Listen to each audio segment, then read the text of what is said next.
spiritually everything, from the ground up. So and then now to talk to just a little bit of when a kid is sent to the alternative school. If a kid comes over there, you have a kid come over there for 3 days, he's going to be writing for a day and a half of that at least, because everybody that comes in, I don't care if you're there for a semester or 3 weeks or 3 days, you're going to write the same writing assessment, and if they get on it really hard, a day and a half. It goes over 2 days, we stop counting days, until they get that finished. So if you got a kid coming for 3 days, realize that, and you can send 3 days worth of work, that's fine, do that. If they're assigned for 10 days or more or something like that, really all we need is a starting point in the book. Because the way instruction is going on over there is a lot different from what's going on here. Because they're not in groups, they're not doing all this, all these different teaching strategies. We don't do that. I've got in one class at the alternative school, I have a second grader, 7th, 8th, 9th, 10th, 11th, and 12th. They're all going in the same subject, with different grade levels. And I'm pretty much like this all day long with them. Giving them one-on-one instruction. So, all I need, and if you're skipping around the book, that's fine. My email's up all the time. Mr. Bryce can tell you, he emails me back. We email back and forth all the time. And if he asks you to give him, send work for a kid, just send it to my email. You can do that. Or tell him, hey, I emailed it to Coach Cardwell, dcardwell@bluntboe.net. And you can just tell me the chapters. You can go 7, 12, 9, and 3.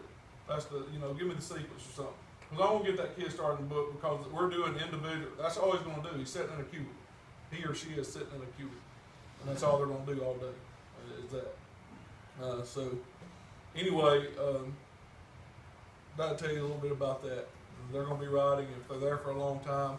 And when their grades coming back, then Mr. Bryson was talking about this earlier. If a kid, the time that the kid was out, whether it's 3 weeks, 4 weeks, whatever, the whole semester, we're going to send you a grade.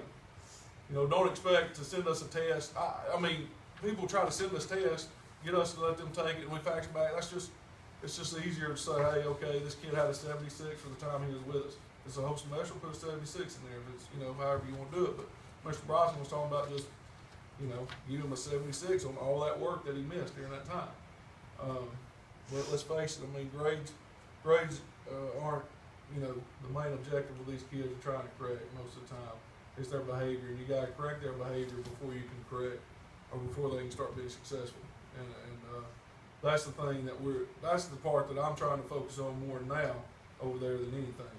And trying to get, here's where we're going with it. I want to be able to reintroduce that kid. If a kid's over there with us for a whole semester, I mean, he comes back in here. A lot of times kids come to us from another state, and they go right to the alternative school. And then they're, coming in here after a semester or whatever. If a kid's over, we have to try to find a way to help reintroduce that kid and to get a mentor to him or her.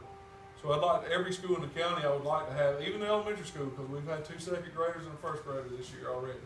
And there's one over there now. And they're, and sometimes it would break your heart because, it's not that kid. And he doesn't have a behavior problem. He doesn't have any paperwork with him. If he did, he'd be at a different alternative school. It doesn't say shit to parents, but all you can do is try to educate that parent, try to help them too. A lot of times they don't have a clue, of how to do anything. So you got to try to educate them too. But that's where we're headed with it. Hopefully we can get a female and a male teacher from every school to kind of be the liaison between the A school and their home school. Kind of reintroduce them back here. And not just stop there, but keep going and get our counselors involved more too. And just start everybody kind of getting behind that kid and getting turned around. And if we don't, it's like I've heard Mr. Kirk say several times, are we putting a Band-Aid on it or are we trying to fix it? And he said that since I was in school with him. I don't want to put a Band-Aid on these kids. And I know, that's easy to do. I want to try to fix them and get them back in the real world. We have a lot of kids at the alternative school that come and they say, hey, I like it over here. Because they don't have to mess with it. They don't have this kid bullying them. They don't have this kid always poking at them, doing this, that, and the other. They like it. And they're going to have better grades over there. They have one-on-one instruction. Your math scores are going to go up at the alternative school because Coach Dane's going to sit there and he's going to work with them one-on-one for as long as they want.